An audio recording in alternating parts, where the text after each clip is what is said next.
We sat across from each other at the kitchen table. The same table where we used to laugh over burnt toast, talk about baby names, plan road trips we never took. Now, her fingers traced the rim of a coffee mug, and her face looked nothing like the woman I used to know.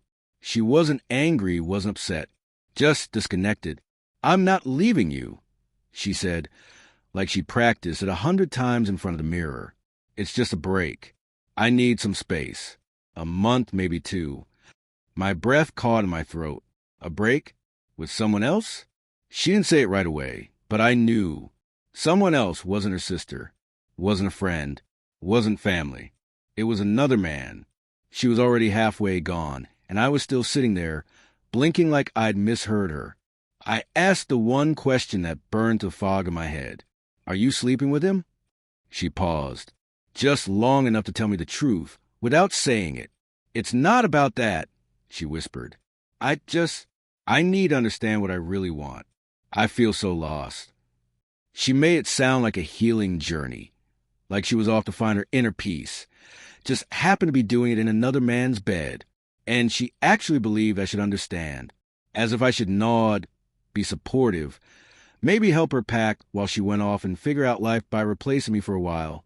My chest tightened, but I didn't yell, didn't slam my fist on the table, or beg her to stay. I just sat there, listening to her paint betrayal with soft words. "You've been a good husband, but maybe too safe," she said. "Routine is killing me. I need to feel alive again." I'd built a life for her, the kind of love that folds blankets, keeps the tea warm, kisses foreheads when she's tired. I gave her peace, and now she was telling me she needed chaos. Another man was her answer to the comfort I gave her. That cut deeper than anything. When she finally stopped talking, she looked at me, not with guilt or regret, but like she was waiting for my permission, like I was supposed to say, "It's okay, go find yourself." But I didn't say anything. I stood up and walked to the sink, hands trembling as I gripped the edge of the counter, because deep down I knew it. This wasn't a break. This was the beginning of goodbye.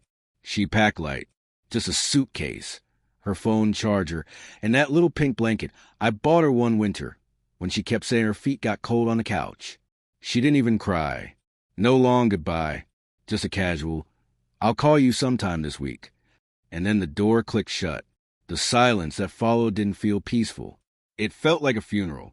I sat on the couch for hours, staring at nothing, half expecting her to walk back in, say it was a test, say she didn't mean it. But she didn't. The hours turned to days. My phone buzzed over and over, but it was never her. I called once. It rang twice, straight to voicemail. I left a message. "Just let me know you're okay." She never replied. I started noticing all the missing things. Her toothbrush gone, the dent in the pillow beside me, her perfume fading from the hallway. It wasn't a break. It was a clean exit. She just didn't want to carry the guilt of saying it outright. I kept thinking about the man she was with. Did he know she was married? Did he care? Or was he just feeding her the same sweet lie she once gave me? It tore me apart to imagine her wrapped in that pink blanket in someone else's arms while I sat here hoping she'd come home. And that's what I hated the most, that I still wanted her to come back, that somewhere deep inside, I was still waiting. But even if she did return, it wouldn't matter, because I'd never be able to look at her without seeing him. I'd never hold her again without feeling like I was holding a stranger. Betrayal isn't a sharp stab in the back. It's a slow, quiet drowning. You see it coming, but you freeze. And the person holding you under? It's the one you thought would save you. I barely slept, barely ate, just wandered through the house like a ghost. My friends kept checking in. "You okay? Want to grab a drink?" I lied every time, said I was fine. I wasn't ready to say the words out loud. Saying them made it real. Then, 12 days later, she called, just like that. Middle of the afternoon, like nothing had happened. "Hey," she said, light casual, just checking in, wanted to see how you were doing. I don't even remember what I said at first. My hand was shaking. My ears were ringing. All I could think was, how dare you act like this is normal? I asked her, "Are you still staying with him?" She hesitated again.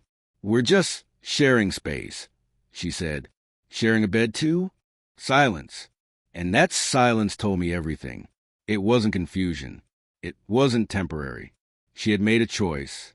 She just didn't want to own it. I saw it clearly now. She didn't fear losing me. She feared losing the safety I gave her. I was her backup plan, her emotional insurance, the place to land if the chaos failed. I took a deep breath. This break, I said, it's over. She panicked. I heard it in her voice immediately. Wait, we mean. I thought we were giving each other space. No, you gave yourself permission to cheat and called it self-discovery. Another pause. Then she cried, quietly, like someone who realized the game was over. I didn't mean to hurt you, she whispered. I loved you enough to stay, I said. You didn't love me enough to be honest. And then I hung up. That night, I slept for the first time, not because I felt better, but because I finally stopped waiting for her to come back and fix what she destroyed. The healing didn't come from her apology. It came from me finally choosing me, quietly, fully, for the first time in years. In the weeks that followed, I started rebuilding.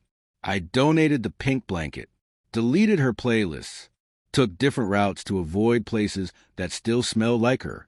Grief came in waves, some soft, some sharp, but every wave carried away a little more pain.